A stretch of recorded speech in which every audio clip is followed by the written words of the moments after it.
नमस्कार दोस्तों, स्वागत है आपका स्टडी फॉर सिविल सर्विसेज में। यदि स्टडी फॉर सिविल सर्विसेज के छात्र हैं तो ये वाला टेलीग्राम जरूर ज्वाइन करके रखिए। यूट्यूब चैनल में हमारे साथ है तो भी ये वाला टेलीग्राम ज्वाइन करना बहुत ज्यादा जरूरी है। सारे नोटिफिकेशन, सारे अपडेट, सारे मोस्ट इंपोर्टेंट पिक्स, सारा रिवीजन सब कुछ यहाँ पे बताया जाता है। टेस्ट को ध्यान से अटेम्प्ट करिए और बताइए कितना स्कोर आपने किया है, कितने सही किए हैं टोटल क्वेश्चन में से। सभी लोग अपना अपना स्कोर जरूर कमेंट करिए। देखिए ये हमारा इंस्टाग्राम का अकाउंट, आप इसको जरूर पेज को फॉलो कर लीजिए। स्टडी फॉर सिविल .सर्विसेज है ये, ठीक है, ध्यान रखिएगा ये। और इसमें देखिए अगर आप यहाँ देखेंगे हाईलाइट्स में हम लोग यहाँ पे पूरा के पूरे पिक्स एक साथ दे देते हैं जो आप कभी भी देख सकते हैं। बाकी हमारे स्टोरी पे कई सारे हम यहाँ पे डेली डालते रहते हैं। स्टोरी के लिए इस पे क्लिक करेंगे तो डेली की डेली स्टोरी रहेगी। स्टोरी लेकिन जो होती है वो 24 घंटे के लिए होती है, लेकिन हम उसको इसलिए हाईलाइट में कर देते हैं ताकि आप लोग जो है इसमें अगर एक साथ सारी किसी पीडीएफ की पिक्स देखना चाहें तो आप यहाँ देख सकते हैं। दोस्तों, समीक्षा अधिकारी के प्रीलिम्स एग्जामिनेशन के लिए ये मॉक टेस्ट पेपर नंबर 6 है, जिसमें कि हम कुल मिलाकर 60 हिंदी के प्रश्नों को डिस्कस करने वाले हैं। फॉर्मेट वही पुराना है लेकिन प्रश्न नए हैं हर बार की तरह से। तो आइए देखते हैं। यहाँ विलोम शब्दों से शुरुआत होती है और पहला प्रश्न ये कह रहा है कि जो विलोम युग में दे रखे हैं नीचे 4 विकल्प के तौर पर, उसमें से गलत कौन सा है ये बताइए। तो यहाँ दिया है शालीन, ध्यान से देखिएगा, शालीन और कुलीन, परमार्थ और लुब्धार्थ, शंख और कुशंक, और सभी गलत हैं, ऐसा भी दिया है, बताइए। तो इसका हो जाएगा घ वाला। शालीन और कुलीन ये समानार्थी हो सकते हैं। अच्छे विचार वाला, अच्छे गुण वाला शालीन व्यक्ति, सभ्य व्यक्ति जो होता है उसको कहा जाता है शालीन, और कुलीन मतलब ऊंचे कुल वाला। तो ये एक दूसरे से समान अर्थ रख सकते हैं कुछ हद तक, वो भी, लेकिन ये एक दूसरे के विलोम नहीं हो सकते। तो पहला गलत है। परमार्थ का लुब्धार्थ ये इसमें गलत है। परमार्थ का क्या हो जाएगा? स्वार्थ हो जाएगा। यहाँ लुब्धार्थ कोई शब्द नहीं होता है। शंख का कुशंक नहीं हो सकता। शंख मतलब आपके अंदर खुद ही शंका थी, कु यहाँ उपसर्ग लग गया तो और बुरी शंका पैदा हो गई। तो शंख का निशंक होना चाहिए था ना, तो ये ग वाला भी गलत है, इसमें घ हो जाएगा। सभी गलत है। इसके बाद प्रश्न संख्या 2 को देखिए। निम्नलिखित विलोम युग्मों में से सही की पहचान आपको करनी है। तो लघु का गुरु, ठीक है, सूम का सूरमा, सूम का सूरमा, लभ्य का विलभ्य, उपसर्ग का प्रतिशेष, आप बताइए इसमें से सही कौन सा है। तो क्वेश्चन नंबर 2 का पहला वाला ही सही है, बाकी जितने हैं वो गलत हैं। सूम का मतलब कंजूस होता है, सूरमा मतलब बहादुर होता है, तो ये विलोम कहाँ से हो जाएंगे। लभ्य और विलभ्य ये दोनों जो है ये एक दूसरे के विलोम यहाँ पर नहीं होंगे। विलभ्य मतलब और बढ़िया तरीके से वो प्राप्ति हुई है उसकी, मतलब यहाँ वि उपसर्ग जो है वो खराब अर्थ के लिए नहीं इस्तेमाल हुआ है, यहाँ अच्छा उसकी विशेषता बता रहा है, तो ये हो गया, मतलब ये भी गलत नहीं होगा, समानार्थी हो जाएगा। उपसर्ग और प्रतिशेष ये दोनों जो है ये समानार्थी नहीं होंगे, बल्कि अलग अलग महत्व इसका है, अलग अलग अर्थ रखते हैं। उपसर्ग का अर्थ आप जानते हैं जो शब्द से पहले लगकर उसका अर्थ परिवर्तित कर दे। प्रतिशेष जो होता है ये वाक्य में कुछ बचा खुचा रह जाता है तो उसको कहा जाता है, ठीक। तो इसमें बाकी सभी नहीं होंगे, क वाला हो जाएगा, इसका जो सही था वो चुनना था। प्रश्न संख्या 3 को देखिए। परिहार्य का विलोम क्या होगा। परिहार्य, विहार्य होगा, शिरोधार्य होगा, अपरिहार्य होगा, या फिर ख और ग दोनों होगा, बताइए। तो इसे अगर देखा जाए, परिहार्य मतलब क्या होता है, जिसे कि परिहार कर किया जा सके, मतलब छोड़ा जा सके, छोड़ने योग्य। अब उसी का आपको विलोम ढूंढना है। तो क्वेश्चन नंबर 3 का जो राइट आंसर है वो ग वाला हो जाएगा, अपरिहार्य। बाकी जो है वो सुनने में अच्छे लग सकते हैं या मिलते जुलते राइमिंग लग सकते हैं, लेकिन इसका होगा ग वाला ही, अपरिहार्य। कहते हैं ना अपरिहार्य परिस्थिति है, यानी उसका हम त्याग नहीं कर सकते, उससे हमें गुजरना ही होगा।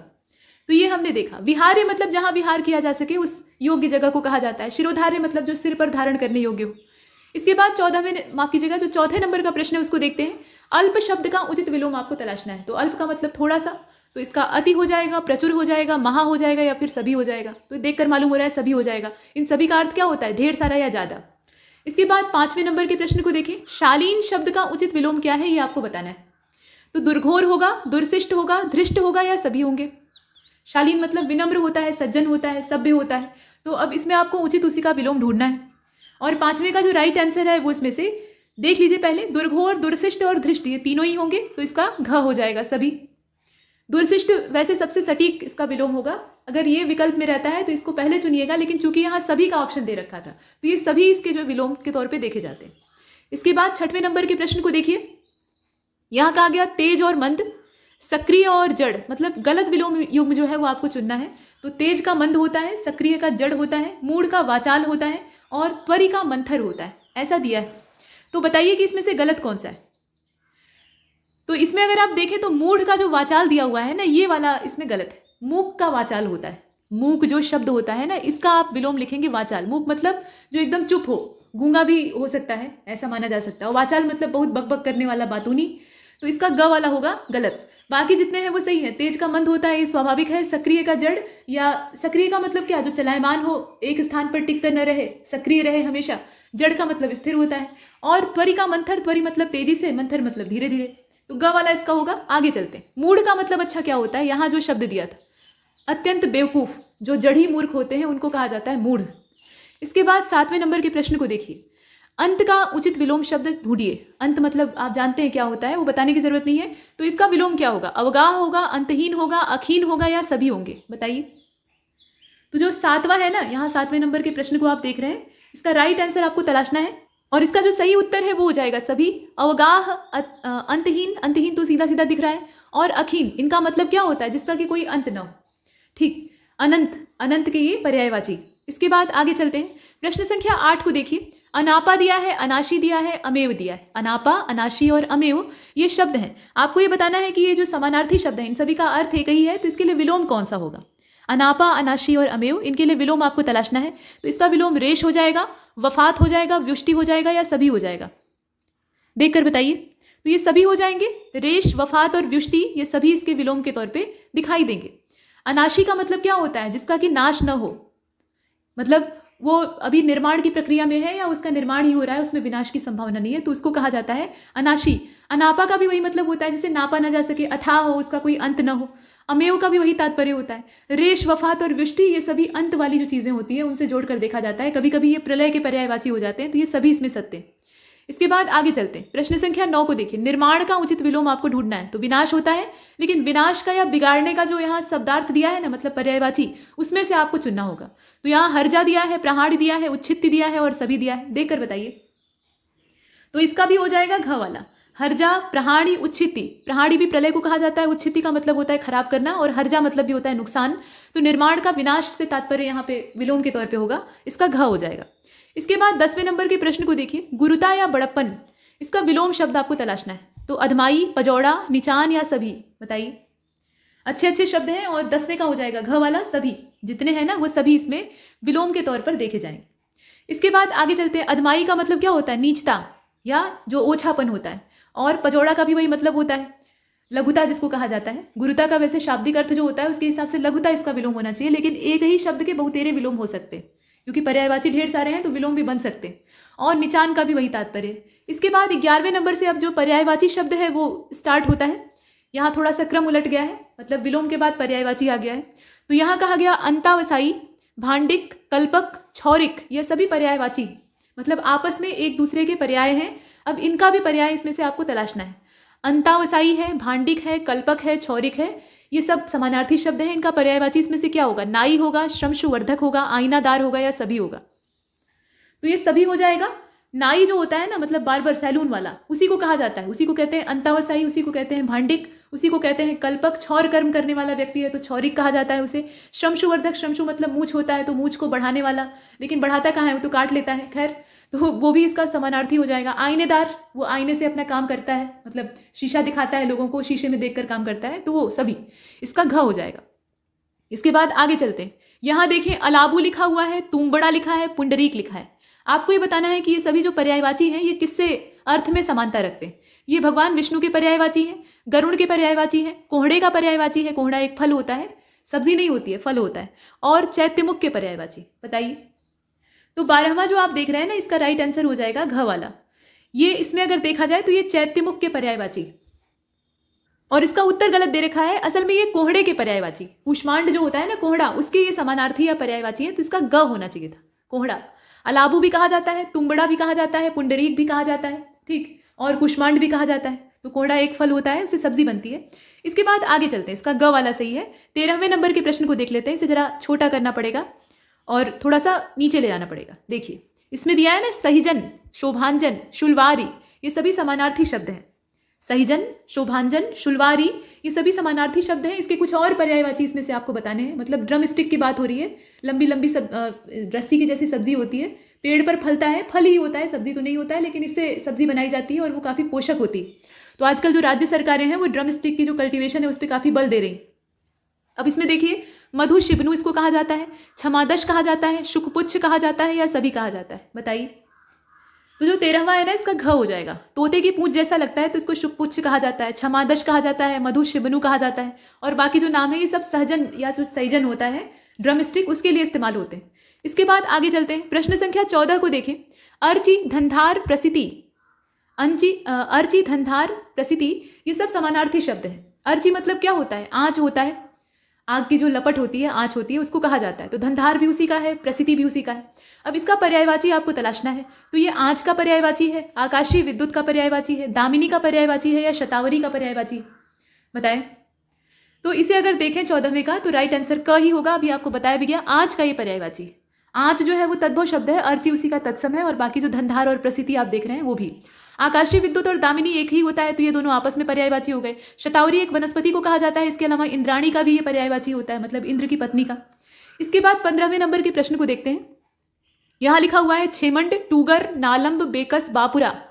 छेमंड, टूगर, नालंब, बेकस, बापुरा, ये सब समानार्थी शब्द हैं। मतलब इन सारे शब्दों का यहाँ से लेकर यहाँ तक अर्थ एक ही है। इसका पर्यायवाची आपको तलाशना है। तो ये आश्रयहीन व्यक्ति को कहा जाता है जिसका कि कोई ठाव ठिकाना न हो। व्यभिचारी मनुष्य जो कैरेक्टरलेस है उसको कहा जाता है। कर्जखोर इंसान है उसके लिए इस्तेमाल किया जाने वाला ये शब्द है। या मिथ्याचारी जो झूठा आदमी होता है उसके लिए इस्तेमाल किया जाने वाला शब्द है। बताइए। तो जो 15वां प्रश्न आप देख रहे हैं इसका राइट आंसर हो जाएगा क वाला। आश्रयहीन जो बेठिकाना लोग होते हैं, मतलब उनका कोई घर बार नहीं होता है, वो ऐसे ही सड़क पर भटक रहे होते हैं, उनके लिए इस्तेमाल होता है आश्रयहीन। छेमंड, टूगर, नालम, बेकस, बापुरा, ये सभी। इसके बाद आगे चलते हैं। अनीक, ठीक, अनीक ये जो शब्द है इसका आपको उचित पर्याय तलाशना है। तो अभेरा, आजी, उल्फत या सभी। अनीक का मतलब अनिष्ट से होता है। अब यहाँ देखिए, यहाँ एक चीज ध्यान दीजिएगा, ये अनिक नहीं है, अनिक का दूसरा अर्थ होगा। अनिक जो है वो अच्छे अर्थ में इस्तेमाल होता है, ये अनीक है, न पे बड़ी की मात्रा है। तो इसका आपको पर्यायवाची तलाशना है। और 16वें का जो राइट आंसर है वो घ हो जाएगा। ये सभी, उल्फत मतलब भी बुराई या बुरा समय या आफत कहा जा सकता है। अभेरा का भी वही तात्पर्य है, आजी का भी वही, और अनीक का भी वही तात्पर्य है। इसके बाद आगे चलते हैं। क्वेश्चन नंबर 17 को देखिए, यानी 17वां। तनातनी या दुश्मनी जो होती है इसका समानार्थी शब्द आपको तलाशना है। तो मनमुटाव होगा, लाग डांट होगा, वृत्तित्व होगा, या यहाँ आप जो शब्द देख रहे हैं, और घ वाला होगा यानी सभी। तनातनी या दुश्मनी जो होती है उसको मनमुटाव कहा जाता है। लाग डांट भी कहा जाता है क्योंकि कंपटीशन होता है, लाग डांट में बहुत कुछ कर लिए या खा लिए। और वृत्तित्व भी होता है, ठीक है, वृत्तित्व जो शब्द है ये भी इस्तेमाल होता है, तो इसका हो जाएगा घ वाला। इसके बाद 18वें नंबर के प्रश्न को देखें तो दुश्मनी के इतने सारे पर्यायवाची आपको मिले। तनातनी, मनमुटाव, लाग डांट, वृत्तित्व, ये सारे शब्द जो हैं ये दुश्मनी के पर्यायवाची। इसके बाद 18वें प्रश्न में ये कहा गया कि इला, अपर्णा, भव्या, इला, अपर्णा, भव्या, ये सब समानार्थी शब्द हैं। किसके समानार्थी हैं ये आपको बताना है। मतलब ये आपस में तो समानार्थ रखते ही हैं, उसके साथ आपको इसमें से ढूंढना है कि वो किसके समानार्थी हैं। तो पाचनी के समानार्थी हैं, यहाँ आप ध्यान से देखिएगा, पाचनी के समानार्थी हैं। भव, वामा के समानार्थी हैं। भगवती के समानार्थी हैं या फिर सभी के समानार्थी हैं। तो यहाँ आप ध्यान से देखें, इला, अपर्णा, भव्या, पाचनी, भव, वामा और भगवती, ये सब देवी दुर्गा के पर्यायवाची हैं। तो इसका हो जाएगा घ वाला। सभी होंगे यहाँ पर आपस में समानार्थी, दुर्गा के ये सब पर्याय। 19वें को देखिए, शकुंत शब्द का आपको पर्याय तलाशना है। तो ये चाश का पर्यायवाची है, अंतरिक्ष सत का पर्यायवाची है, नीड़क का पर्यायवाची है या फिर सभी का पर्यायवाची है। तो शकुंत का मतलब पक्षी होता है, ठीक। अब इसमें देखकर बताइए। और 19वां जो आप देख रहे हैं इसका हो जाएगा सभी। जो पक्षी होते हैं उनको चाश भी कहा जाता है, अंडज भी कहा जाता है, द्विज भी कहा जाता है। इसके अलावा अंतरिक्ष सत भी कहा जाता है और नीड़क भी कहा जाता है। चूंकि वो नीड़ में रहते हैं, मतलब घोंसले में रहते हैं, तो उनको नीड़क कहा जाता है, ठीक। तो ये सभी इसमें सत्य हैं और घ वाला इसका हो जाएगा। इसके बाद 20वें नंबर के प्रश्न को देखिए। अज्ञानी व्यक्ति को और किन किन नामों से आप बुलाइएगा? अमस कहिएगा, गबरगंड कहिएगा, उजबक कहिएगा या फिर सभी कहिएगा। तो जो बेवकूफ़ या अज्ञानी होता है, जिसके पास कोई जानकारी नहीं है, उसको लोग उजबक बोल देते हैं, कहते हैं कि उजबक आदमी। गबरगंड भी उसी को बोलते हैं और अमस भी उसी को बोलते हैं। एक और शब्द गाँव में इस्तेमाल होता है, गबरढीठ। तो वो ऐसा अज्ञानी होता है जो कि ढीठ होता है एक नंबर का, मतलब किसी चीज़ पर अड़ जाता है तो हिलने का नाम नहीं लेता है, भले ही उसमें जानकारी उसकी जीरो, ठीक। तो इसमें सभी हो जाएगा।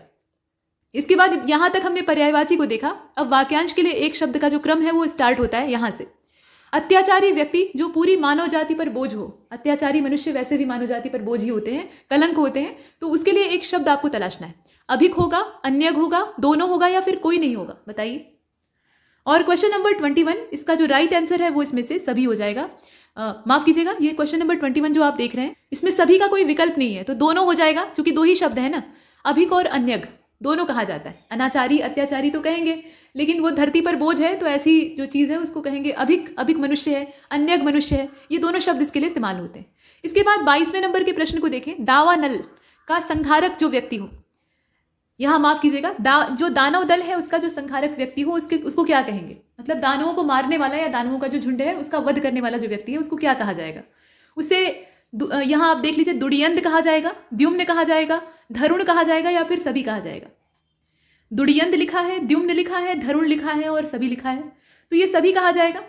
ये सब जो है ये भगवान विष्णु के पर्याय हैं। दुड़ियंत भी उन्हें कहा जाता है, द्युम्न भी कहा जाता है और धरुण भी कहा जाता है और सभी कहा जाता है। हालांकि द्युम्न जो है वो सूर्य का भी पर्याय है, तो एक पर्यायवाची शब्द होता है वो कई सारे शब्दों से अर्थ रख सकता है, कोई बात नहीं। तो इसमें सभी सत्य, ये भगवान विष्णु के पर्यायवाची के तौर पर इस्तेमाल होते हैं। इसके बाद आगे चलते हैं, क्वेश्चन नंबर 23 को देखिए। ये जो क्वेश्चन नंबर 23 है, इसमें कहा जा रहा है कि क्रांति वलय जो शब्द है इसका वास्तविक अर्थ क्या है। क्रांति वलय, विद्रोह की ज्वाला, आंदोलन का उफान, दोनों या कोई नहीं। मतलब ये शब्द दे दिया है, आपको वाक्य तलाशना था। तो विद्रोह की ज्वाला को क्रांति वलय कहा जाता है, या आंदोलन का जो उबाल होता है उसको कहा जाता है। किसी को नहीं कहा जाता, दोनों को कहा जाता है। तो दोनों को कहा जाता है। क्रांति वलय, क्रांति का घेरा, तो ये क्या होगा, विद्रोह की ज्वाला होगी और आंदोलन का उफान होगा, दोनों इसमें सत्य है। इसके बाद 24वें नंबर के प्रश्न को देखें। यहाँ देखिए मजेदार ये वाक्य दिया है, सफेद रंग का चूहे जैसा दिखने वाला जीव, चूहों की फैमिली से बिलोंग करता है, तो सफेद रंग का होता है, लेकिन सफेद चूहा मत समझिएगा। सफेद रंग का चूहे जैसा दिखने वाला जीव जिसके कि तन से दुर्गंध आती है, अच्छा नहीं मांगता है, उसके बॉडी में एक परमानेंट स्मेल होती है और वो काफ़ी गंदगी में रहता है, उसको क्या कहा जाता है। तो यहाँ सर्पदृष्टि कहा जाता है, छछूंदर कहा जाता है, गहेजुआ कहा जाता है या सभी कहा जाता है। तो ये छछूंदर होती है, आप भी जानते हैं, और इनकी आदत होती है कि जब ये झुंड में चलते हैं तो एक दूसरे की पूंछ पकड़कर चलते हैं, और जब चलते हैं तो छू छू की आवाज़ करते हैं, इसलिए इनको छछूंदर कहा जाता है। और सांप जो मतलब सर्प होते हैं, विषैले सर्प होते हैं, वो इनका भोजन बना लेते हैं, मतलब इन्हें आसानी से पकड़ लेते हैं और ये बड़ी बेवकूफ़ होती। तो इसमें सभी होगा। सर्प दृष्टि इसीलिए कहा गया है, छछूंदर इनका व्यवहारिक नाम है, और गहेजुआ भी इन्हीं को कहा जाता है। इसके बाद 25वें नंबर के प्रश्न को देखिएगा, क्षय करना या कम करना। ठीक, अब इसके लिए आपको एक शब्द ढूंढना है। ये वाक्य दे दिया है, ये उत्तन्न होगा या ह्रास्य होगा, मतलब यहाँ पे ह्यास्य लिखा हुआ है। ये शब्द आप देख रहे हैं थोड़ा सा डिफरेंट है, मतलब इसमें उत्तन्न लिखा है, ये ह्रास है, ये ह्यास्य नहीं है, असल में ह्रास है। इस प्रकार से लिखा जाएगा, यहाँ गलत वर्तनी है इसकी। तो क्षय करना या कम करना जो वाक्यांश है, इसके लिए शब्द उत्तन्न हो सकता है, ह्रास हो सकता है, केवल ख सही है या क और ख दोनों सही है, ये विकल्प दिया हुआ है, देखकर बताइए। तो जो 25वां प्रश्न है ना, इसका हो जाएगा घ वाला, इसमें दोनों सही है। ह्रास तो होगा ही, ह्रास का मतलब क्या होता है, कमी करना या कम करना। उत्तन्न का भी वही तात्पर्य होता है, तो इसमें घ वाला हो जाएगा, दोनों सत्य। इसके बाद 26वें को देखें। 26वें में कहा गया कि किसी बात या विषय पर जरूरत से ज़्यादा सोच विचार जब किया जाता है तो उस चीज़ को क्या कहा जाता है, मतलब वो जो अवस्था होती है उसको एक शब्द में बताइए। वो प्रहाण कहा जाता है, प्रयाण कहा जाता है, प्रघ्राण कहा जाता है या प्रमाण कहा जाता है। मतलब जितना आपको सोचना चाहिए उससे आप ज़्यादा सोच रहे हैं उस पर, तो ये आप बताइए। देखिए 26वें का हो जाएगा प्रहाण।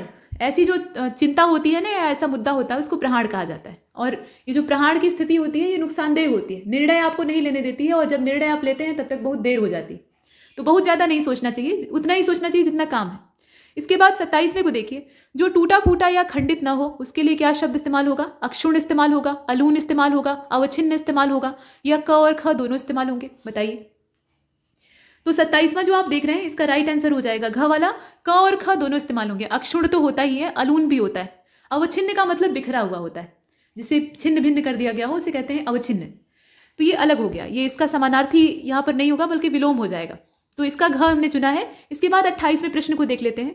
हैबत या संत्रास, मतलब मुसीबत की बात हो रही है, तो इसका वास्तविक अर्थ क्या है। झल्ला कर इधर उधर भटकना, बौखलाना, क्रोध या परेशानी से व्याकुल हो जाना, या सभी, देखकर बताइए। घबराहट तो इसका शाब्दिक अर्थ होता है, लेकिन वाक्य में इसको आप किस रूप में देखिएगा। तो 28वां जो आप देख रहे हैं ना, ये सभी इसमें इसके अर्थ में समावेशित हो जाएंगे। झल्ला कर इधर उधर भटकना यानी उसका मन स्थिर नहीं है, एकदम घबराया हुआ है, तो वो हैबत या संत्रास की अवस्था है। बौखलाना उसी को कहेंगे ही, और क्रोध और परेशानी में बौखलाहट ही होती है और कुछ नहीं होता है, तो वो हैबत या संत्रास की कंडीशन है। तो इसमें घ वाला हो जाएगा, जितने हैं वो सभी सत्य। इसके बाद 29वें को देखते हैं। हमेशा झूठ बोलने वाला जो मनुष्य होता है वो क्या कहलाता है। करोड़ खूख कहलाता है, अनेरा कहलाता है, झूठा कहलाता है, या सभी कहलाता है, बताइए। तो वो सभी कहलाता है। करोड़ खूख भी उसको कहा जाता है, अनेरा भी कहा जाता है, झूठा भी कहा जाता है। ठीक, तो सभी हो जाएगा। इसके बाद अंतिम वाक्यांश वाला शब्द देखते हैं, मतलब प्रश्न देखते हैं। इसमें कहा गया कि जो रात्रि के स्वप्नों को नष्ट करके मनुष्य को वास्तविक जीवन का आभास दिलाए। रात्रि के स्वप्नों को यानी तंद्रा को नष्ट करके मनुष्य को वास्तविक जीवन का आभास दिलाए, उसे स्वप्न नंशन कहा जाता है। स्वप्नों का नाश करने वाला। पिछले टेस्ट अगर आपने देखे होंगे तो आप जानते हैं कि स्वप्न नंशन का क्या अर्थ होता है। अब इसका अर्थ क्या है ये यहाँ आपसे पूछा जा रहा है। तो ये आदित्य का पर्यायवाची है, पिशाच का पर्यायवाची है, खद्योत यानी जुगनू का पर्यायवाची है, या प्रवज्रया का पर्यायवाची है, जो कि एक प्रकार की तपस्या होती है। तो इसमें हो जाएगा आदित्य। आदित्य का पर्यायवाची वो, मतलब भगवान सूर्य जो है वो जब उदित होते हैं तो दिन का उदय होता है वहीं से, और लोग जो है वो नींद से उठ जाते हैं और अपने काम में लग जाते हैं। तो ये स्वप्नों का विनाश करके मनुष्य को कर्म की ओर प्रेरित करने वाले देवता है। पिशाच नहीं होगा, पिशाच मतलब वैम्पायर होता है जो कि खून पीते हैं, और खद्योत का मतलब आप जानते ही हैं। इसके बाद 31वें प्रश्न से अब देशज विदेशज मतलब ये वर्तनी वाला प्रश्न आ गया है। ठीक है, तो देखिए इसमें अंगूर दिया है, चारपाई दिया है, गिरगिट दिया है और सभी दिया है। पूछा यह जा रहा है कि इसमें से देशज शब्द कौन सा है। तद्भव तत्सम वाला जो और वर्तनी वाले प्रश्न होते हैं उनमें प्राय इस तरह के क्वेश्चन पूछे जाते हैं। तो 31 का अगर देखा जाए तो इसका ग हो जाएगा। गिरगिट जो है वो देशज शब्द है, बाकी जितने हैं वो विदेशी हैं। अंगूर चारपाई ये दोनों जो है विदेशी शब्द हैं, बाहर से आए हैं। ठीक है, गिरगिट जो है वो अपने देश का शब्द है, मतलब हम ही ने ईजाद किया है। इसके बाद आगे चलते हैं, ये देशज वाला जो मामला है इसको हमने देखा। इसके बाद अब विदेशी शब्दों को देख लेते हैं। विदेशी शब्दकोश से आए हुए शब्द इसमें से कौन से हैं। खूंटी, अटपटा, अलकतरा, तारकोल को कहा जाता है, सभी बताइए। तो इसमें हो जाएगा अलकतरा। खूंटी और अटपटा ये अपने देश के देशज शब्द हैं, देशी भाषा में इनका समावेश है, लेकिन अलकतरा जो है ये बाहर से आया हुआ शब्द है। इसके बाद नेक्स्ट क्वेश्चन नंबर 33, तद्भव तत्सम युग्म दिए हैं, उसमें से आपको पहचान करनी है। ये वर्तनी शुद्धि वाला क्रम नहीं था बल्कि तद्भव तत्सम का था, हालांकि ये दोनों में वैरी करता है। तो सही की पहचान आपको करनी है। देखिए मतलब एक तरफ तद्भव दिया है और दूसरी तरफ उसी का तत्सम दिया है। तो पार्षण का पाषाण होता है, कपर्दिका का कौड़ी होता है, यहाँ ऐसा दिया हुआ है। अब इसमें से सही कौन सा है वो आपको देखना है। आरंज का आर्य होता है, उसास का उपज होता है, बताइए। तो 33 जो आप देख रहे हैं इसका राइट आंसर कौन सा होगा, ग वाला हो जाएगा। आरंज जो है वो तद्भव है, आर्य उसका तत्सम है, आर्य का मतलब होता है श्रेष्ठ, यही हमारा उत्तर है। यहाँ देखें तो पाषाण इधर होगा और पार्षण जो है वो इधर होगा, मतलब पाषाण तद्भव हो गया, हालांकि ये भी तत्सम कहा जाता है लेकिन उससे भी शुद्ध होता है पार्षण, तो पार्षण जो है वो तत्सम हो गया। कौड़ी इधर रहेगा, कपर्दिका उधर रहेगा, मतलब कौड़ी जो है वो क्या है, तद्भव है, कपर्दिका उसका तत्सम है। उसास ये तद्भव होता है, उपज इसका, यहाँ आप देख लीजिए ये उसास और उपज जो है ये दो शब्द हैं। उसास एक अलग चीज़ है, उपज मतलब जो प्रोडक्शन होता है, मतलब यील्ड प्रोडक्शन होता है, उसको कहा जाता है। तो ये दो शब्द अलग अलग घुसा दिए गए हैं, तो इनमें कोई भी सत्य नहीं है, सिर्फ ग वाला होगा। इसके बाद 34वें प्रश्न को देखिए, तद्भव तत्सम युग्मों में से गलत की पहचान आपको करनी है। तो छाछ का छादन होता है, मतलब यहाँ पे तद्भव दिया है और इधर दिया है तत्सम। अब इसमें असल में उल्टा कर दिया है, छाछ का छादन दिया है, जृंभिका का जौहरी दिया है, मतलब जौहरी का जो तत्सम रूप है वो जृंभिका होता है, ऐसा इसमें कहा जा रहा है। और छाछ का जो तत्सम रूप है वो छादन होता है, इस प्रकार से दिया है। चटिका का चटाई, उपरोक्त सभी इसमें गलत है, या सभी, असल में इसमें घ और अंग करके दे दिया है। तो अंग इसमें कोई विकल्प नहीं है। ये बिहार पीसीएस का आप एग्जाम नहीं दे रहे हैं कि उसमें 5 ऑप्शन रहेगा, इसमें 4 ही विकल्प आपको मिलेंगे, तो इसको हटा दीजिए, बिना वजह इसमें 2 बार घुस गया है। अब देखिए इसमें बताइए गलत कौन सा है। जोड़ा देखिएगा, तद्भव तत्सम आगे पीछे भी हो सकता है। और 34वें का जो राइट आंसर है वो हो जाएगा घ वाला। इसमें जितने हैं ना वो आगे पीछे करके दिए ही हैं और इसी वजह से यहाँ गड़बड़ी है। तद्भव तत्सम युग्म हमें देखना था ना, तो तद्भव इधर होना चाहिए था। अब इसमें अगर देखा जाए तो छाछ और छादन ये दोनों जो है ये तद्भव शब्द हैं।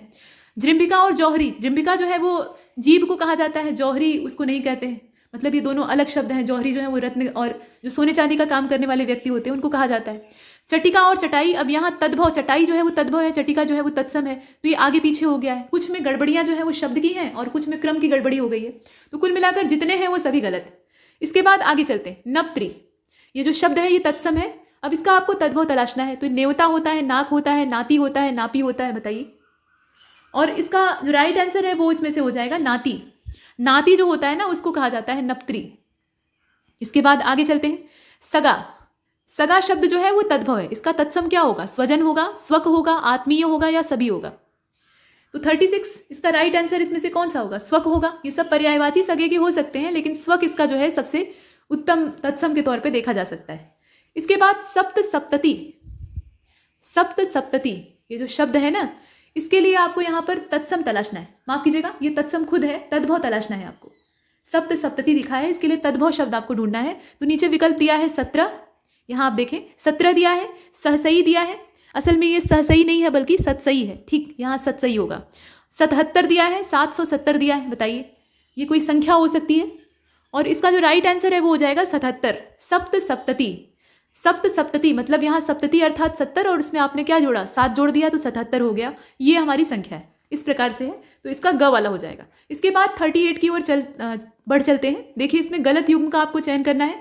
तो शोभांजन, सहीजन, दीपशलाका, दिया सलाई, द्विचक्रवाहिनी, दोपहिया और कोई नहीं, बताइए। तो क्वेश्चन नंबर 38 का हो जाएगा घ वाला।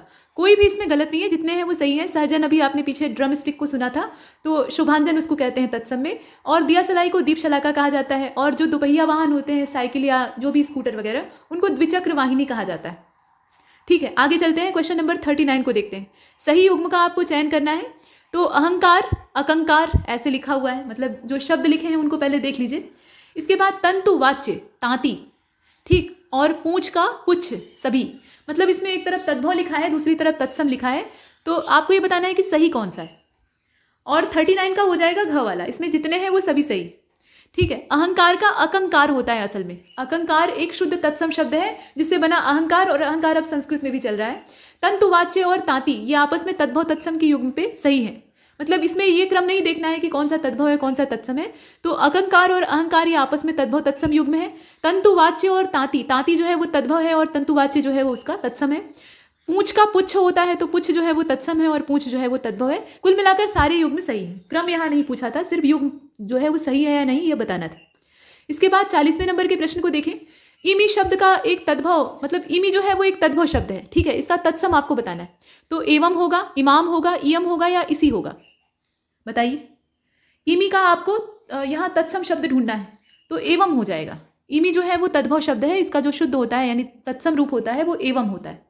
इसके बाद 41, निम्नलिखित विशेषण शब्दों में से विषम का आपको चयन करना है। तो उच्चारित लिखा है, उच्चारणीय लिखा है, औच्चारणीय लिखा है और उच्चारी लिखा है। मतलब विशेषण यहाँ दिए हैं, अब यहाँ से विशेषण विशेष्य वाला काम शुरू होता है।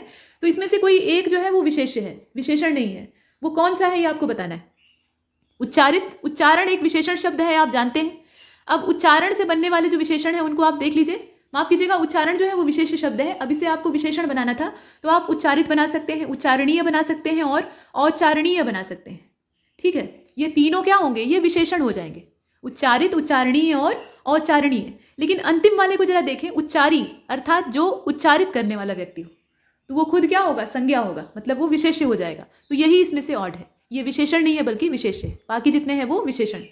इसके बाद 42वें नंबर के प्रश्न को देखिए। यहाँ 4 ऑप्शन दिए हुए हैं, आपको ये बताना है कि इसमें से कौन सा विशेषण नहीं है। तो क्रुद्ध, आर्ष, याज्ञसेनी और माइक, बताइए। 42वें का जो राइट आंसर है वो याज्ञसेनी हो जाएगा। नाम से स्पष्ट हो रहा है ना, ये नाम है, द्रौपदी का नाम है, यज्ञ से उत्पन्न हुई थी तो याज्ञसेनी। ये यहाँ पर कारक या समास बन सकता है, यज्ञ से उत्पन्न, ये इसका कारक और समास का समावेश हो सकता है, लेकिन ये है विशेष्य। ठीक, और बाकी जितने हैं क्रुद्ध, आर्ष, जो ऋषि होते हैं उनसे बनने वाला जो विशेषण होता है उसको आर्ष कहा जाता है। क्रोध से बनने वाला विशेषण क्रुद्ध है और मय से बनने वाला जो विशेषण है वो माइक है। इस प्रकार से बना है। इसके बाद next question number 43, Nash. Nash शब्द क्या है, ये क्या चीज़ है, विशेष्य है, प्रविशेषण है, विशेषण है या फिर इसमें से कुछ नहीं। तो 43 इसका राइट आंसर हो जाएगा विशेषण। ये विशेषण है। अब आपको ये बताना है कि ये किस विशेष से बना हुआ है, मतलब नैश तो विशेषण हो गया, इसका विशेष शब्द क्या है। इसके बाद 44 को देखते हैं। ऐन्द्र, ऐन्द्र एक विशेषण है, इंद्र से बनने वाला विशेषण है ऐन्द्र। अब इसको बनाने में एक प्रत्यय इस्तेमाल किया गया है। विशेषण बनाने में भी हम लोग प्रत्यय और उपसर्ग का प्रयोग करते हैं, इससे शब्द जो है वो अपनी मूल अवस्था खोकर एक विशेषण बन जाता है। तो यहाँ हमने कौन सा प्रत्यय लगाया है बताइए। अ प्रत्यय लगाया है, ए प्रत्यय लगाया है, या अ जो है वो लगाया है, मतलब अ के नीचे ऐसे हलंत लगा हुआ है, या र लगाया है, बताइए। उपसर्ग और प्रत्यय आप जानते हैं, उपसर्ग जो है वो शब्द के आगे लगता है, मतलब शब्द से पहले लगता है, और जो प्रत्यय होता है वो शब्द के पीछे लगता है। जैसे शक्ति में आपने वान प्रत्यय जोड़ दिया तो शक्तिवान हो गया, और आपने जो यहाँ पे सम शब्द होता है उसके आगे वी जोड़ दिया तो विषम हो गया, मतलब ये उपसर्ग हो गया। तो आप बताएं इसमें से कौन सा होगा। इसका देखिए क हो जाएगा, अ यहाँ पे लगा दिया गया, अ जो प्रत्यय है उसको लगाया गया तो ये ऐन्द्र बन गया। देखने में थोड़ा लग सकता है कि अ इसमें कहाँ जुड़ा है, लेकिन जब आप संधि करेंगे ना तो आपको समझ में आएगा। इंद्र के साथ आपने यहाँ जो प्रत्यय जोड़ा है वो देखा गया। संधि के जो नियम होते हैं ना उसमें आप ई इंद्र है, ठीक है, अब इसमें आप अ जोड़ दीजिए तो ई और अ का जब आप मेल करेंगे तो वो बन जाएगा ऐन्द्र। इस प्रकार से बनता है, ठीक है। तो इस आधार पे हमने देखा तो इसका अ हो जाएगा। इसके बाद आगे चलते हैं। निम्नलिखित शब्दों में से कौन कौन से शब्द एक प्रत्यय जोड़कर विशेषण बन सकते हैं, मतलब उसमें अगर आप एक नाम का जो प्रत्यय है उसको जोड़ दें तो ये विशेषण बन जाएगा। जैसे भूत है, नीति है, लोक है, सभी है, तो भूत में आप एक जोड़ दीजिए, भौतिक हो जाएगा, है ना, भौतिक, भूत से बनने वाला ये विशेषण हो जाएगा। इसके बाद नीति में आप एक जोड़ दीजिए, नैतिक हो जाएगा। लोक में आप एक जोड़ दीजिए, लौकिक हो जाएगा। तो ये सब विशेषण बन रहे हैं, इसका मतलब है कि घ वाला इसका सही है। इसके बाद 46 को देखिए। ममेरा, लुटेरा, सपेरा, ये सभी विशेषण है। विशेषण तो है ही है। अब आपको यहाँ ममेरा यानी मामा से जुड़ा हुआ, और लुटेरा यानी लूट का माल रखने वाला जो व्यक्ति है लुटेरा, और सपेरा भी वही। अब इसमें आपको ये देखना है कि प्रत्यय कौन सा लगा है। तो आ प्रत्यय लगा है, एरा प्रत्यय लगा है, मतलब ऐरा प्रत्यय लगा है। यहाँ ए और ए में ध्यान दीजिएगा, या एरा लगा है या रा लगा है, बताइए। तो यहाँ अगर देखा जाए ध्यान से, ये बच्चों वाले क्वेश्चन है, हाई स्कूल के बोर्ड एग्जाम में अपने हल किए होंगे। इसका हो जाएगा एरा, ठीक है। चचेरा, ममेरा, लुटेरा, सपेरा, बसेरा, इस प्रकार से एरा प्रत्यय लगाकर आप बनाते हैं, तो ये विशेषण बन गए हैं कुल मिलाकर। इसके बाद आगे चलें तो 47 बड़ा ऊ प्रत्यय जोड़कर, बड़ा ऊ वाला जो प्रत्यय है इसको लास्ट में शब्द के जोड़कर किसको किसको आप विशेषण बना सकते। तो गरज, फेक, पढ़ाई। अब बताइए कि इसमें से कौन कौन सा होगा जो कि ये बड़ा ऊ जोड़ देने पे एक विशेषण बन जाएगा। तो इसे अगर आप देखें तो इसका भी घ हो जाएगा, मतलब गरज में आप बड़ा ऊ जोड़ देंगे तो गरजू हो जाएगा, ठीक है। गरजू क्या है, एक विशेषण शब्द है। फेक में आप बड़ा ऊ जोड़ देंगे तो फेंकू हो जाएगा, और ये काफ़ी आजकल प्रचलित शब्द है। उसके बाद पढ़ाई में आप ऊ जोड़ देंगे, मतलब बड़ा ऊ जोड़ देंगे तो पढ़ाकू हो जाएगा। पढ़ाई में आप बड़ा ऊ प्रत्यय जोड़ेंगे तो पढ़ाऊ नहीं होगा, पढ़ाकू हो जाएगा। चलिए, तो इसका घ हो जाएगा। इसके बाद आगे चलते हैं 48 को देखिए, गारहस्थ। गारहस्थ शब्द जो है ये क्या है, विशेषण है, विशेष्य है, रूढ़ शब्द है या कुछ नहीं है, बताइए। तो 48 का हो जाएगा इसमें से विशेष्य। गारहस्थ जो है वो यहाँ विशेषण के तौर पे नहीं काम करेगा, बल्कि ये विशेष्य है, ये एक विशेष्य शब्द है। इसके बाद 49 में देखते हैं, न्याय शब्द से बनने वाले विशेषण इसमें से कौन कौन से हैं। तो न्याय एक विशेष शब्द है, इससे कौन कौन सा विशेषण बनेगा। ई प्रत्यय जोड़ देंगे तो न्यायी हो जाएगा, इक प्रत्यय जोड़ देंगे तो न्यायिक हो जाएगा, और इक जोड़ेंगे यहाँ भी तो न्यायिक हो जाएगा। इस प्रकार से तो ये सभी होंगे, इसमें जितने हैं वो सभी से बनने वाले विशेषण है। तो 49 का क्या हो जाएगा, घ हो जाएगा। इसके बाद 50वें प्रश्न को देखें जो कि अंतिम है विशेषण विशेष्य का। इसमें कहा गया कि भक्ति, भक्त और प्रेम, ये 3 शब्द हैं, इनमें यदि अनन्य जोड़ दिया जाए। कभी कभी लोग इस कंफ्यूजन में रहते हैं कि कोई शब्द जो है वो उससे ताल्लुक नहीं रखता है। मतलब मान लीजिए कोई शब्द आपका विशेष्य के तौर पे दिया है, तो कॉमन चीज़ ये है कि आप उसी विशेष्य से विशेषण बनाते हैं, ये होता है ना। लेकिन कभी कभी ऐसा भी होता है कि कुछ 2 विशेष शब्दों को हम पकड़ लेते हैं और एक साथ रख देते हैं, तो उसमें से एक विशेष्य जो है वो दूसरे का विशेषण बन जाता है। ऐसा तब होता है जब हम वाक्य बनाते हैं, ये वाक्य में ही इस्तेमाल होता है, उससे बाहर नहीं इस्तेमाल होगा। तो यहाँ देखें, भक्ति, भक्त या प्रेम, इनके साथ अगर अनन्य जोड़ दिया जाए तो ये कैसा विशेषण बन जाएगा, मतलब इसको क्या कहा जाएगा। ये पदवाचक विशेषण होगा, अव्ययी विशेषण होगा, अपशिष्ट विशेषण होगा या विधि विशेषण होगा। तो 50वें का जो राइट आंसर है वो इसमें से हो जाएगा क वाला, ये पदवाचक विशेषण होता है। जैसे भक्ति जो है वो यहाँ पे शब्द है ना, भक्ति, भक्ति क्या है, ये संज्ञा है, मतलब स्त्रीलिंग है, संज्ञा है। अब इसमें आपने क्या जोड़ा, अनन्य, अनन्य भक्ति, भगवान की अनन्य भक्ति। अब अनन्य भक्ति जो है वो एक विशेषण शब्द बन गया, पूरा जो एक शब्द युग्म है वो विशेषण बन गया। वैसे ही आपने भक्त से पहले जोड़ दिया अनन्य, भक्त जो है वो संज्ञा है यानी विशेष्य है, उसमें आपने अनन्य शब्द जोड़ दिया, अनन्य भक्त। अब ये क्या हो गया, ये विशेषण बन गया। प्रेम में आपने अनन्य जोड़ दिया, अनन्य प्रेम, प्रेम जो था वो संज्ञा था यानी विशेष्य था, आपने उसमें अनन्य शब्द को जोड़ दिया तो ये बन गया अनन्य प्रेम अर्थात विशेषण। तो इस प्रकार से जो बनने वाले विशेषण होते हैं उनको पदवाचक विशेषण कहा जाता है। ये शब्द से पहले या शब्द के बाद में भी जोड़े जा सकते हैं। एक चीज़ और है कि अनन्य को अगर आप ऐसे लिखेंगे तो ये एक संज्ञा शब्द है, ठीक, लेकिन यहाँ जब इसके साथ आप इस्तेमाल कर रहे हैं, भक्ति और अनन्य दोनों संज्ञा होंगे, लेकिन जब साथ में इस्तेमाल होंगे तो यहाँ ये दोनों मिलकर विशेषण बन जाएंगे, ऐसा होता है।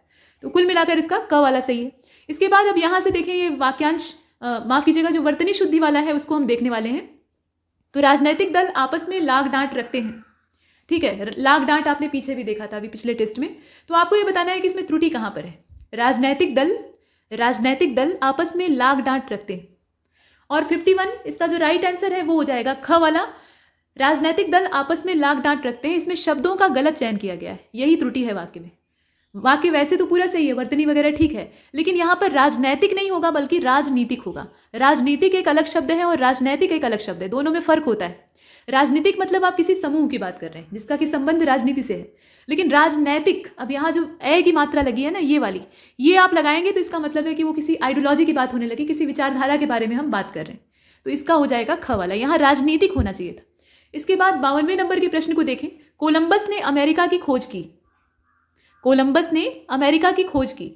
अब खोज शब्द की जगह पर अगर हम आविष्कार लिख दें तो क्या ये सही होगा, बताइए। ये वाक्य ठीक है, इसमें संदेह मत करिएगा, एकदम सही दिया है, कोलंबस ने अमेरिका को खोजा। अब इसमें आपको ये बताना है कि अगर हम खोज को हटा दें, इसको गायब कर दें, इसकी जगह हम लिखें कि आविष्कार, मतलब कोलंबस ने अमेरिका का आविष्कार किया, तो क्या ये ठीक होगा? बेशक ये नहीं ठीक होगा। और इसमें हाँ या नहीं चुनने के अलावा 2 विकल्प और हैं, कौन कौन से? तो नहीं इसलिए नहीं क्योंकि दोनों का अर्थ अलग है, यही बात सही है। इसमें आप ख को मत चुनिएगा, सिर्फ नहीं कहकर आप पल्ला नहीं झाड़ सकते, आपको कारण बताना पड़ेगा। तो कारण यही है कि दोनों का जो अर्थ है वो अलग है। खोज और आविष्कार ये मिलते जुलते शब्द नहीं है, ये पर्यायवाची के तौर पर इस्तेमाल हो सकते हैं, लेकिन जब इनका बारीक अंतर आप करेंगे वर्तनी वाले मामले में तो ये अलग हो जाएंगे। खोजा उसको जाता है जो कहीं पर हो, पहले से ही हो, और उसको हमने जाकर देख लिया, उसके बारे में पता लगा दिया और दुनिया को बता दिया। ठीक, वो था पहले से, उसको हमने ईजाद नहीं किया है। और आविष्कार का मतलब होता है कि आपने उसे पैदा किया है, मतलब उसे उत्पन्न किया है। ठीक, तो ये चीज़ है। अब कोलंबस ने अमेरिका को बनाया थोड़ी ही था, वहाँ तक वो गया नाव से या नौका से यात्रा की और खोजा उसे, बताया लोगों को कि अच्छा उस जगह पे एक ज़मीन का टुकड़ा है जो कि काफ़ी बड़ा है, वहाँ से बहुत फायदा होगा। तो आविष्कार यहाँ पर सही नहीं।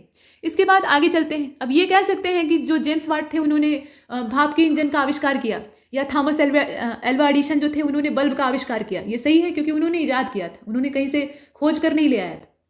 इसके बाद अब देखें 53वें प्रश्न को। यहाँ कहा गया कि गलत वाक्य कौन सा है, जरा बताइए। तो देखिए, महात्मा ने उसे श्राप दिया, वहाँ बहुत नीची खाई थी, अशोक अभिलेखों की भाषा ब्राह्मी थी, ऐसा इसमें लिखा हुआ है। आपको ये देखना है कि इसमें से गलत कौन सा है। इस प्रकार से 3 इसमें वाक्य दे रखे हैं, बताइए। गलत वाक्य का चयन करना है। तो महात्मा ने उसे श्राप दिया, पहला वाक्य गलत है। गलत कैसे है? क्योंकि इसमें शब्द की जो संरचना है वो गड़बड़। वहाँ बहुत नीची खाई थी, खाई तो नीची होगी ही, तो बहुत नीची दोनों शब्द जो है, यहाँ 2 विशेषण आपने इस्तेमाल कर लिए एक साथ। 2 गुणवाचक विशेषण एक साथ इस्तेमाल होंगे? नहीं होंगे। तो यहाँ ये विशेषण संबंधी गड़बड़ी हो गई। अशोक अभिलेखों की भाषा ब्राह्मी थी, यहाँ कुछ कारक वारक लगाएंगे कि ऐसे ही वाक्य को चिपका देंगे। अशोक के अभिलेखों की भाषा ब्राह्मी थी, और भाषा ब्राह्मी कैसे हो जाएगी? ये तो लिपि होगी ना। तो यहाँ दोनों गड़बड़ियाँ हैं। अशोक के अभिलेखों की भाषा, और भाषा को हटा देंगे, उसकी जगह कह देंगे लिपि ब्राह्मी थी। लिपि और भाषा में फर्क होता है, लिपि जिसमें लिखा जाता है, भाषा जिसमें बोला जाता है। तो ये है इसमें। और ऊपर वाले में क्या गड़बड़ है? यहाँ श्राप नहीं होता है बल्कि शाप होता है, तो ये वर्तनी की गड़बड़ है। इसका हो जाएगा घ वाला। इसके बाद 54वें नंबर के प्रश्न को देखिए। 54वें में ये कहा जा रहा है कि गलत की पहचान कीजिए इस युग्म में से। एक तरफ अशुद्ध लिखा है, दूसरी तरफ उसका शुद्ध लिखा है। तो कौवा है और कौवा है, ठीक है। यहाँ 2 बार व है और यहाँ आ है। चातुर्यता और चातुर्य, यहाँ चातुर्थ नहीं होगा बल्कि चातुर्य होगा। इसके बाद दुधारू और दुधारू, भस्म और भस्म। गलत की पहचान आपको करनी है, कौन सा इसमें से गलत है। तो 54 और इसका जो राइट आंसर है वो घ हो जाएगा। इसमें से गलत कौन सा है? जो भस्म और भस्म दिया हुआ है। भस्म ही होता है, भस्म खुद ही शुद्ध है, उसमें आपको अलग से कुछ लगाने की जरूरत नहीं है। ना तो इसमें मूर्धन्य श लगेगा ना तालव्य श लगेगा, ये सामान्य स ही रहेगा। तो ये वाला इसमें गलत है, बाकी सभी सही है। कौवा नहीं होता है बल्कि कौवा होता है। चातुर्यता नहीं होता है बल्कि चातुर्य होता है। दुधारू नहीं होता है बल्कि दुधारू होता है, र पे बड़े ऊ की मात्रा होती है। इसके बाद 55वें प्रश्न को देखें। द्रवीभूत, ये जो शब्द है ना ये अशुद्ध है। अब ये गलत क्यों है? मतलब इसमें ये आपको बताना है कि त्रुटि कौन सी है, किस प्रकार की त्रुटि। द्रवीभूत लिखा है, द्रवीभूत नहीं लिखा है, मतलब व पे छोटी की मात्रा है। तो मात्रात्मक त्रुटि है, वर्तनी की त्रुटि है, व्याकरण की त्रुटि है, या घ वाले में कह दिया कि सभी प्रकार की त्रुटि है। तो 55वें को अगर आप देखें तो इसमें मोटे तौर पे जितने भी हैं, मतलब आप मात्रा की गड़बड़ी करेंगे तो वो वर्तनी में दोष उत्पन्न करेगा, तो ये वर्तनी की भी गड़बड़ी है। और वर्तनी में जब दोष पैदा होगा तो व्याकरण खराब हो ही जाएगा। तो वर्तनी में आप गड़बड़ करें, मात्रा खराब करें या व्याकरण को खराब करें, बात एक ही है। तो इसका हो जाएगा घ वाला। ठीक, व्याकरण में ये सारी चीजें आती हैं तो वो तो बिगड़ेगा ही। द्रवीभूत होता है, वह पे बड़ी की मात्रा होती है। इसके बाद 56वें नंबर के प्रश्न को देखें। कौन सा वाक्य सही है ये आपको बताना है। मतलब 3 गलत है, कोई एक सही है, और इसमें 3 गलत का ऑप्शन नहीं भी हो सकता है क्योंकि घ वाले में आप देख रहे हैं। देखिए, उन्होंने हाथ जोड़ा, ठीक, स्वस्ति श्री पिताजी, वह हंसी में बात टाल गया। अब बताइए। तो 56 और 56 का जो राइट आंसर है वो ग हो जाएगा, वह हंसी में बात टाल गया। ये सही है। ये वाक्य जो है ना इसकी संरचना में त्रुटि नहीं है, बाकी दोनों गड़बड़ है। उन्होंने हाथ जोड़ा, हाथ कोई एक, मतलब एक हथेली आप लेकर जोड़ नहीं सकते, दोनों हाथ चाहिए उसके लिए। तो उन्होंने हाथ जोड़े, यहाँ पर जो वचन संबंधी गड़बड़ है, एक वचन और बहुवचन वाली, वो दिखाई देती है। स्वस्ति श्री पिताजी, पूजनीय पिताजी। स्वस्ति श्री ये जो संबोधन है ना ये अपनों के लिए इस्तेमाल नहीं होता है। तो यहाँ पर आप देखें, इसका स्वस्ति या तो आप लगा दें या श्री लगा दें, दोनों चीज़ है। और दूसरी चीज़ ये है कि जी तब मत लगाइए, स्वस्ति श्री पिता, लेकिन जी अगर आप लगाते हैं तो उसके साथ श्री लगाना है, थोड़ा अटपटा हो जाएगा। तो ये जो संरचना है ना ये गड़बड़ है, सिर्फ इसका ग वाला सही। इसके बाद 57 को देख लेते हैं। वे व्यापारी हैं आढ़ती सामान के, आढ़त का जो सामान है उसके वो व्यापारी हैं। लेकिन यहाँ पर जो वाक्य है वो उसी क्रम में देखिएगा, वे व्यापारी हैं आढ़ती सामान के। ये वाक्य सही नहीं है, ये तो स्पष्ट है। अब त्रुटि कैसी है जरा बताइए। ये क्रमबद्धता की त्रुटि है, विराम चिन्हों का दोष है, दोनों की गड़बड़ है, या फिर किसी की गड़बड़ नहीं है। तो इसमें अगर आप देखें तो इसका जो राइट आंसर है वो हो जाएगा, देख लीजिए पहले, इसमें दोनों की गड़बड़ी है, सिर्फ क्रम का ही गड़बड़ नहीं है। वे व्यापारी हैं आढ़ती सामान के। अब इसको आप सही करेंगे तो ये कैसा हो जाएगा, वे आढ़ती सामान के व्यापारी हैं। ठीक इस प्रकार से लिखना है। और तब इस कॉमा का जो अर्ध विराम यहाँ है के बाद लगा हुआ है ना, उसका कोई महत्व नहीं रह जाएगा। तो यहाँ विराम चिन्ह की भी गड़बड़ है और क्रमबद्धता की भी गड़बड़ है। तो इसका जो करेक्ट आंसर है वो ग हो जाएगा। इसके बाद 58वें नंबर के प्रश्न को देखें। इस भाषा का आविष्कार पुरातन काल में हुआ। इस भाषा का आविष्कार पुरातन काल में हुआ। उपरोक्त वाक्य में त्रुटि कैसी? क्रमबद्धता की त्रुटि है, वर्तनी का दोष है, शब्दों के चयन में गड़बड़ी हो गई है, या सभी प्रकार की इसमें गड़बड़ियां दिखाई देती हैं। तो इसका हो जाएगा शब्दों के चयन में गड़बड़ी। इस भाषा का आविष्कार पुरातन काल में हुआ। देखिए लिपि का आविष्कार होता है, भाषा का आविष्कार नहीं होता है। भाषा तो उसी लिपि के आधार पर डेवलप की जाती, असल में लिपि खोजी जाती। जैसे देवनागरी लिपि का आविष्कार हुआ, भाषा उसी पर खोजी गई, न कि उसका आविष्कार हुआ। लिपि का आविष्कार होता है, ध्यान दीजिएगा, बहुत बारीक अंतर है। लिपि जो है ना वो आविष्कार की जाती है, उसको इजाद किया जाता है, लेकिन भाषा उस पर डेवलप हो जाती है, वो खोजी जाती है, मतलब उसको आविष्कृत नहीं किया जाता। तो ये शब्दों के चयन में गड़बड़। इसके बाद आगे चलते, और पुरातन काल जो शब्द है वो ठीक है। इसके बाद 59वें नंबर के प्रश्न को देखें। अद्यूपी, ये जो अद्यूपी शब्द लिखा हुआ है ना, ये ऐसे नहीं लिखा है, असल में यहाँ थोड़ी सी मिसप्रिंट है, अद्यूपी लिखा हुआ है, इस प्रकार से लिखा है। ये शब्द है, इसको जाने दीजिए। अब बताइए कि ये किस प्रकार का शब्द है? ये तत्सम है, तद्भव है, शुद्ध है कि क्या है, मतलब अशुद्ध है? कुछ बताइए इसके बारे में। तो जो 59वां है ना, इसके बारे में आप देखिए, अशुद्ध शब्द है, अद्यूपी होता है, ठीक है। और उससे भी सही होता है अद्यपि, यद्यपि और अद्यपि, ये शब्द होता है। तो यहाँ ये अशुद्ध शब्द है, इसको लिखा ही गलत ढंग से गया है। इसके बाद 60वें नंबर के अंतिम प्रश्न को देखते हैं। यहाँ पर दिया हुआ है, लड़की जोर से हंस दी। लड़की जोर से हंस दी, ठठाकर एकदम बढ़िया से।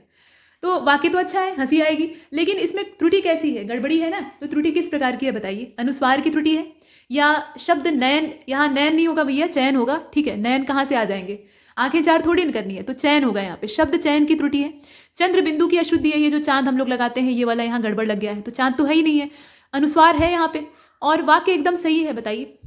तो जो 60वां है ना, इसका करेक्ट आंसर हो जाएगा अनुस्वार की त्रुटि है। ये जो आप लिखे हैं ना हंस, ये पक्षी वाला हंस हो जाएगा, जो पक्षियों में हंस होता है, वीणा वादिनी सरस्वती देवी का वाहन, तो उसके लिए हंस हो जाएगा। हंस, यहाँ नाक और मुंह दोनों का एक साथ प्रयोग होता है, ये चीज़ मैंने पिछले टेस्ट में बताई थी।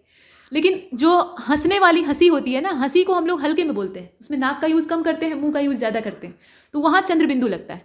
ये हंस जो है ना, इसका मतलब हंसना होता है, और ये वाला जो है ना, इसका मतलब वो पक्षी वाला हंस हो जाएगा, स्वान जिसको कहा जाता है। तो यहाँ ये वाला होना चाहिए था। तो अनुस्वार की ही अशुद्धि है, अनुस्वार को आपने गड़बड़ कर दिया। चंद्रबिंदु अगर चुन लेंगे तो इसका मतलब है कि आपने चंद्रबिंदु गलत लगाया है, चंद्रबिंदु तो लगा ही नहीं है, तो इसमें अनुस्वार की त्रुटि है, क वाला इसका हो जाएगा। और यहाँ तक हमने इस टेस्ट को पूरी तरह से कंप्लीट किया है। ऐसे ही कई सारे टेस्ट अभी आपको और मिलेंगे, लेकिन बने रहिए हमारे साथ। तब तक के लिए नमस्कार।